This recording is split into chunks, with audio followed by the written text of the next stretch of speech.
bah, bim, il dit aussi que c'est une mythologie. Vous voyez que ces gens-là, en réalité, ils viennent qu'avec ce que le blanc leur a dit.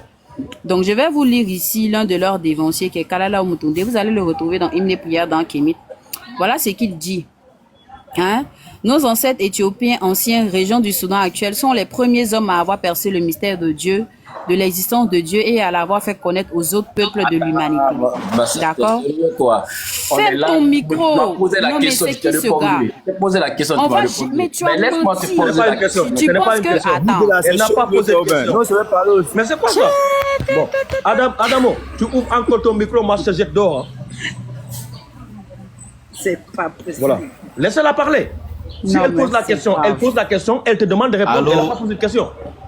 Voilà, je suis là maintenant. À son temps, là, il n'a pas été fichu d'ouvrir son micro. Celui qui commence, celui qui fait voyage. Mythe dans ma langue. Chez nous, en Guinée, mythe dans ta langue. Monsieur, tu te mutes, sinon tu descends. Là, c'est faut finir. Voilà. Voilà. Donc, il dit ici que... Pas gratuit, comme on appelle même... Il veut fuir, ne le faites pas descendre, il va rester ici. Voilà. J'étais où encore? Est-ce la raison pour laquelle qui leur ont par la suite donné le nom de Neresiu, à savoir ceux qui louent, qui invoquent Dieu? Donc, pour une mythologie, ces gens-là priaient et ils avaient des hymnes, des prières adressées au Créateur, celui qu'on appelle Amon-Ra, qui avait plusieurs noms. Hein? Donc, c'est dans cette mythologie-là, mais malgré ça, ils priaient. On continue. Donc, il dit, est-ce aussi la raison pour laquelle que les Éthiopiens anciens ont appelé la première écriture de l'histoire, figurez-vous que ils ont appelé la première écriture de l'histoire, qui leur fut, disent-ils, inspirée de Dieu lui-même via Djéouti, son scribe sacré. Donc, ce gars-là vient ici pour dire que, ah oui, ils ont jamais dit que Dieu les a inspirés. Tu mens. Tu mens. Dans les papyrus, ça, c'est ce qu'on a retrouvé là-bas. Voilà, on parle de Djéouti ou encore Thoth. Selon les Égyptiens anciens, là, selon les Éthiopiens, même depuis la Nubie, ils disaient que c'était Dieu qui avait inspiré Djéouti. C'est pas ce que vos bêtises que vous racontez ici. Et écoutez bien comment ils ont appelé les premières écritures de l'histoire. Les Médou-Néter, à savoir les saintes écritures. Ils n'ont pas dit les écritures pensées, ils n'ont pas dit les mythes, ils n'ont pas dit quoi que ce soit. Ils ont appelé ça les saintes écritures parce que pour eux, ça venait directement du Créateur. Donc mon gars, mais il ne faut pas descendre. Hein. Les gars, qui l'a fait descendre, laissez-le monter. Bon, c'est lui-même qui l'a fait cette fois-ci. Hein. C'est lui-même, tu n'as même pas honte. Personne ne l'a fait descendre. Voilà, ils ont appelé les premières écritures de l'histoire les Médou-Néter. Donc arrêtez de mentir sur vos ancêtres. Voilà, si vous voulez venir parler, recommencer répéter ce que les Blancs ont dit, venez répéter ce que les Blancs ont dit, mais ne dites pas que c'est ce que vos ancêtres ont dit. Voilà, vos ancêtres ont dit, les premières écritures, ils ont appelé ça les saintes écritures parce que pour eux, c'était le créateur Amon-Ra qui avait inspiré Djéouti. Voilà, on continue. Faut monter ici. Bon, il y a une question à poser. Quelqu'un qui n'a pas fait l'école coranique et puis il n'est pas parti à l'école, lui, bon, on l'appelle comment comme ça? Ok, maintenant c'est mon tour, non? Je peux aussi parler. Oui.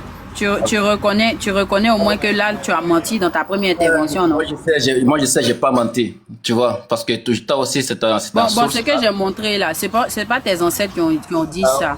Ok, mes ancêtres, peut-être, ce qu'il dit là. Est-ce que c'est tes ancêtres qui l'ont dit? Ce sont les ancêtres de la vallée du Nil qui ont dit, ou bien c'est pas eux? Moi, ce que j'ai appris moi aussi j'ai appris là, c'est chez moi en Guinée, c'est ça aussi. Ah, donc les ancêtres se sont trompés. Mais tu veux qu'on suive des ancêtres qui peuvent se tromper, c'est ça? C'est moi qui parle, non, laisse-moi aussi parler. Oh my God, nom de Jésus. Ok, maintenant moi... Non, mais il faut répéter. Tes ancêtres peuvent se tromper. Donc, si cette partie se sont trompés, c'est ça? Chez moi en Guinée, tu vois, ce que tu rencontres là, on appelle ça, les mythes, on appelle ça Kini. Tu vois, Kini, les contes rencontres. Parce que chez nous, en Guinée, quand on te dit, Sundiata Keita, il a arraché un arbre, il a pris ça, c'est des mythes, en fait, c'est pas des réalités, tu vois. Même si Dieu l'a, maintenant, même si Dieu l'a expliqué, toujours, et ça que Dieu il existait parce que c'est des mythes, tu vois. Et maintenant, moi, je te rentre moi, je te pose la question là. Est-ce que un prophète, ton prophète là, qui t'envoie l'islam avec des paix, il te dit, toi, femme noire, comme toi, tu dis, tu es fier d'être femme noire. Est-ce que toi, tu es fier ton prophète te dit que quand tu rêves d'une femme noire, c'est une épidémie? Je veux que tu me réponds ça. S'il te plaît. Et je fais mon micro. Tu dis quoi même? Répète. Fais sortir. Oui, fais sortir. C'est quoi ton texte là? C'est lequel? Vas-y.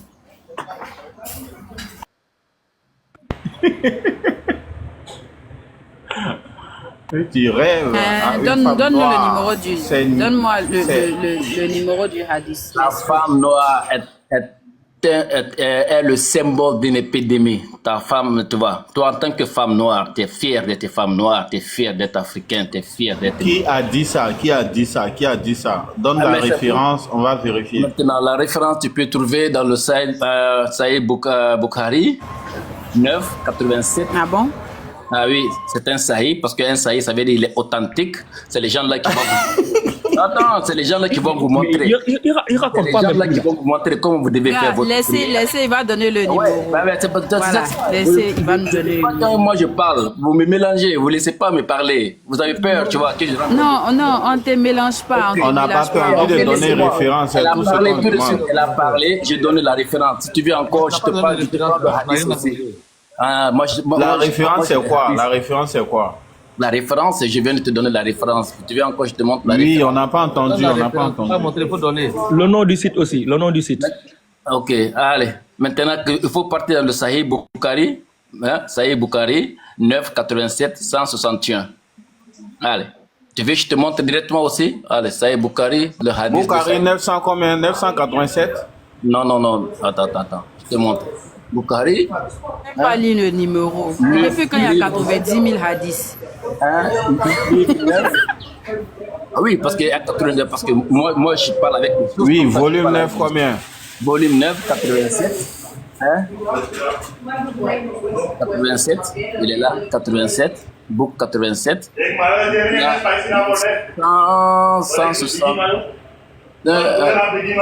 161. Voilà, allez, we go. 161. 161. Ok. Allez, il est là. En français. Merci. Hein? Rapporté par Abdallah, le prophète, votre sallallahu alayhi wa sallam, pour le respect que je vous dois les musulmans, il est arrivé, hein? J'ai vu en rêve une femme noire aux cheveux et juste sortie de Médine et s'installer à Maïa, c'est-à-dire Al-Jufa. J'ai interprété cela comme un symbole d'épidémie de la Médine qui se propaganda dans cet endroit. Hein? Donc, ça veut dire ton prophète, quand il rêve d'une femme noire, hein, ça veut dire que c'est une épidémie pour lui. Quoi. Arrête ta manipulation. Attends, je parle avec toi. Laisse-moi parler, s'il te plaît. Attends. Laisse-moi parler. Là, Arrête ta manipulation, s'il te plaît. il va le fond de la pleurer femme tout de qui est le suite. problème. Il est calme. Vous me laissez pas parler maintenant. Vous avez peur maintenant. C'est mon tour. Non, c'est pas la peur. Arrête ta Et manipulation. puis encore. Attends, c'est pas fini encore. Allez. Non, tu vas pas continuer. On va s'arrêter sur ça On d'abord. descend encore. On va s'arrêter sur ça. descend encore. Non. Satan, On va pas descendre. On va s'arrêter sur ça. le Satan là, comme moi, je suis un On homme va noir. s'arrêter sur ça. Tu as menti là. On va s'arrêter sur ça. Parce que tu dis quelque chose, tu mens, on veut t'attraper, tu veux aller ailleurs. On va s'arrêter sur ça. On va pas aller ailleurs. Pourquoi quand tu mens, on veut t'attraper, tu veux fuir, aller Ça, ailleurs? il a passé son temps à mentir ici. Tout le monde peut lire. Hein? Pourquoi vous faites mon caméra? Ok. Lis, on va entendre et puis on va décortiquer chaque phrase. Parce que c'est pas parce que tu as vu une femme noire disant que ça veut dire que c'est la femme noire. Lis, on va voir qu'est-ce qui s'est passé. C'est quel événement qui a commenté? Est-ce que c'est le temps de la femme qui a commenté ou c'est l'action de la femme qui a commenté? Mais Mais il a déjà fait la lecture. Est-ce que vous pouvez... Vous me laissez pas parler, tu vois. Moi, je Il a fait la lecture. Allô. Avant qu'on le commente, il a fui, il veut aller ailleurs. Si tu fais la lecture, tu regardes son commente. On va pas ailleurs. Ok. Quand l'autre a parlé, elle a monté son test. Non, Moi, je tu monte montes Attends, la lecture, c'est tu montes le texte. On va c'est le commenter avant que combien? tu partes ailleurs. Mais tu montes le courage, tu finis pas de parler de ça et tu vas aller montrer un autre hadith. Non, on finit de parler de ça d'abord. Ça, c'est pas Frère. encore acquis. Mon frère, moi je parle pas avec toi, je parle avec la reine. Je sais pas. Non, tu parles avec tout le monde ici hein, parce que tu es sur un live. N'oublie pas ça. Tu n'es pas dans ton Je salon. parle avec tout le monde. Tu es un live public, donc tu parles avec tout le monde. Si je parle avec tout le monde, moi aussi, il y a des gens ici que je peux les laisser parler aussi. Parce que. Tu parles avec tout le monde, tu dois comprendre ça. Tu es un live public, tu vas parler avec tout le monde. Monsieur, Askia, laissez-le finir s'il vous plaît. Parce qu'on est là aussi. Attendez, calmez-vous. Hein. Ah, oh my God. S'il vous plaît, laissez. Moi, je viens. Moi, Au moins, sa super chérie a été mise à nu. On va considérer ça. En tant que comme le prophète sallallahu alayhi wa sallam, hein, mashallah, le plus grand, qui vient avec un message divin pour dire à les gens, oh, tout le monde est égal dans le monde. Maintenant, je le trouve dans les hadiths. Jeter son corps comme ça, les gars. Le hadith